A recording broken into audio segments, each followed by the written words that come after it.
You again? Yeah.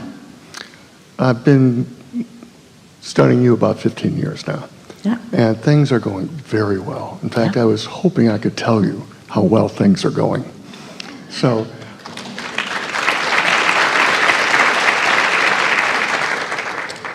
I've got this business.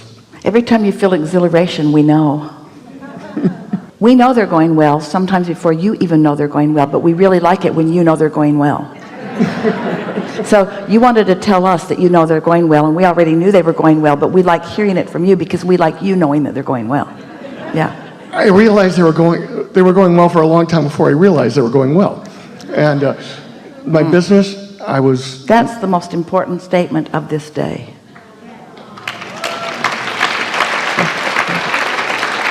Well-being has been surrounding me even in my ignorance of it.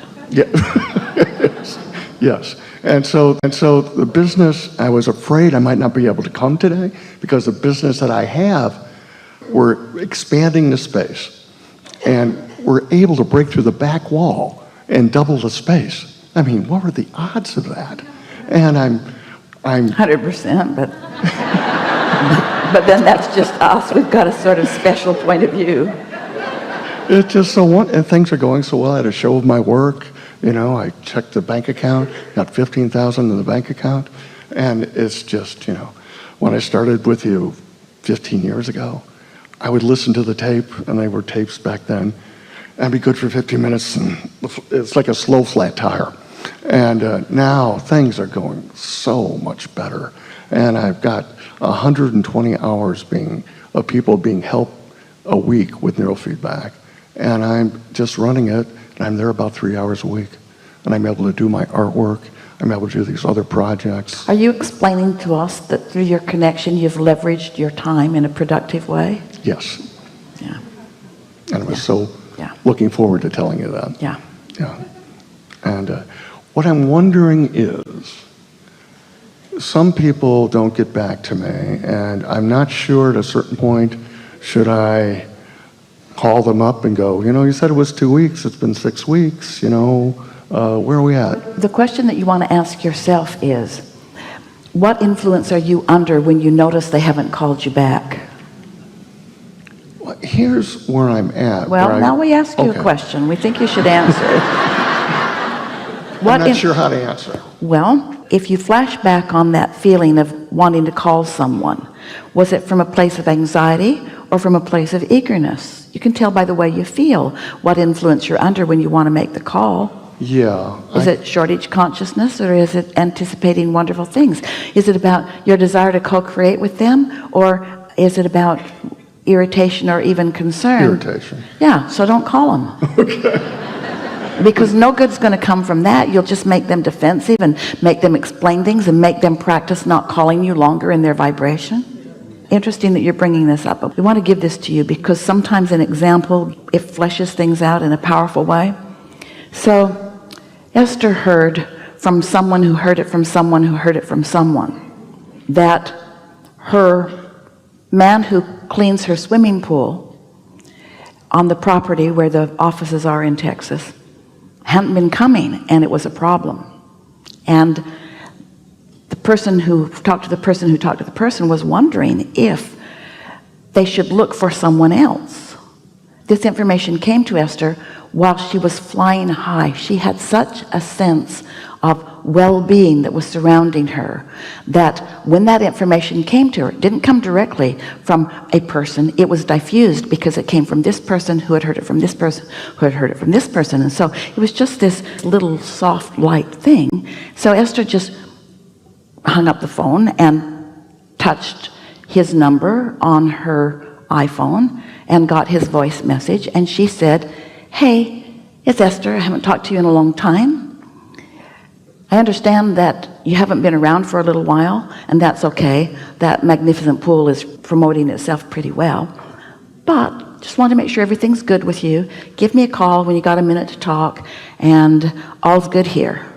8 minutes later, he called her back and expressed to her what was going on, which was completely understandable, Esther said, well, no worries, you'll get it back together. We've been having this experience long enough. Just get over there and get some chemicals in it so that we don't lose our balance, and then tend to the rest of it when you get a chance. And so everything's back on track. Now what we're getting at is the light touch that Esther offered.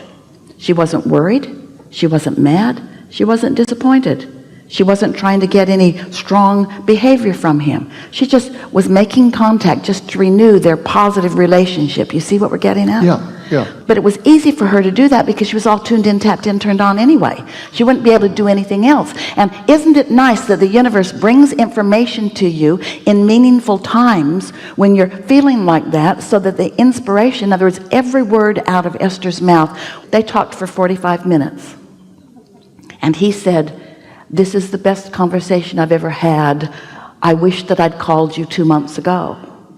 Esther's never had a conversation with him. That's not the kind of relationship they have. He drives up, she waves. She doesn't even usually go outside. She gives him thumbs up. He does his thing, he goes. They don't have a relationship, except that they both have mutual love and appreciation for the balance of her swimming pool. So what was that all about? That was not just about the chemical balance in the pool. This was about the vibrational balance between them. It was also about the vibrational balance in him. So what better opportunity for someone to help somebody with their vibrational balance than when you are in perfect vibrational balance? You see what we're getting at? Yes. So the moral of this story is, never call anyone when you're in a bad mood. Never call anyone when you have awareness that you have a problem. Never call anyone. Never talk to anyone from a place of disappointment, because they're probably staying away from you because they already know you're disappointed. Maybe not in a business relationship of sales so much, but certainly in a relationship of employees or family or loved ones. If someone who wants to be tuned in, tapped in, turned on, which is 100% of you, has an awareness that you're a little disappointed in them in some way, they don't want to have a conversation with you where your disappointment is enhanced. So get yourself into the place that you know you want to feel, and feel it and feel it and feel it and feel it until the universe hooks you up and gives you both what you want. Doesn't that make perfect sense in light of what you know? What's going on in your minds? Are you thinking about the relationships that you could improve by first improving your relationship with your inner being? It's powerful. We don't believe that any of you would go into your great big carpeted room and vacuum it or use your vacuum contraption without first plugging it in. You could go through the motions. You could run that thing all over the place. You could leave tracks everywhere, and anybody watching you from outside with no sound would say, ooh, really doing a good job on that carpet. Getting down everywhere, moving all the chairs, vacuuming everywhere. But if you haven't plugged it in, you're not getting the job done. And that's how it is with your relationship with source energy. If you're not plugged into that, you're not getting the job done that you intend. Good point.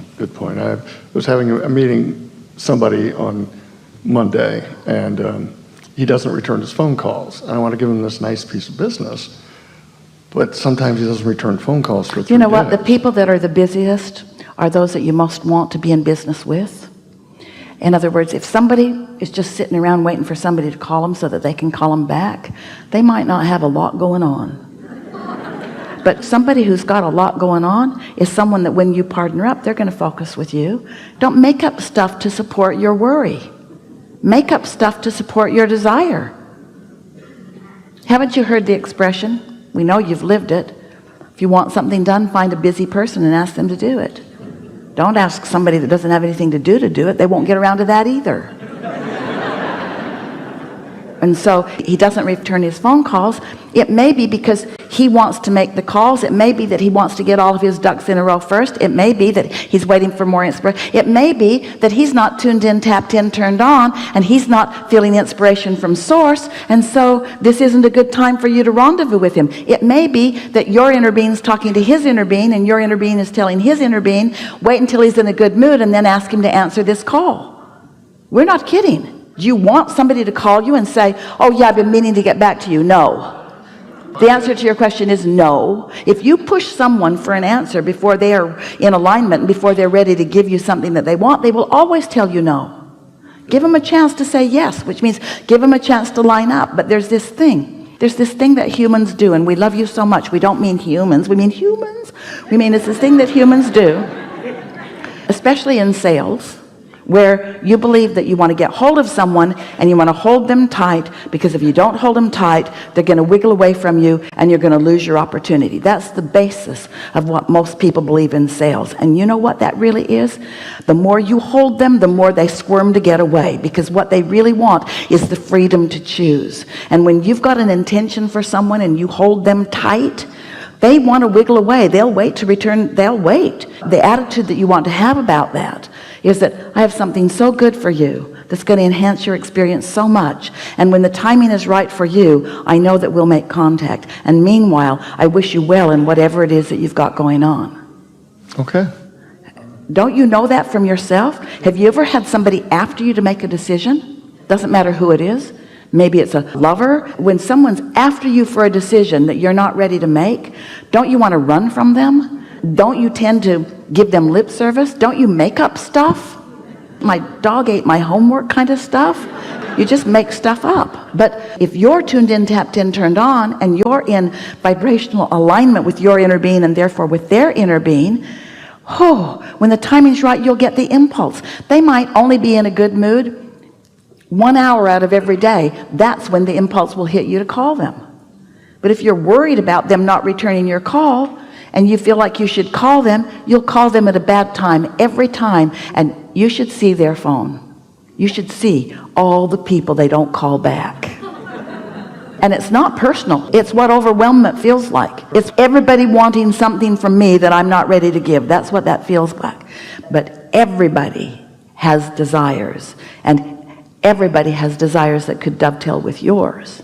You just got to give them a chance to know it, you see. Yeah. Play with that. You're going to like it so much. You'll find yourself saying to people, yeah, I was going to call you back, but I just didn't feel like it. And they'll say, I beg your pardon?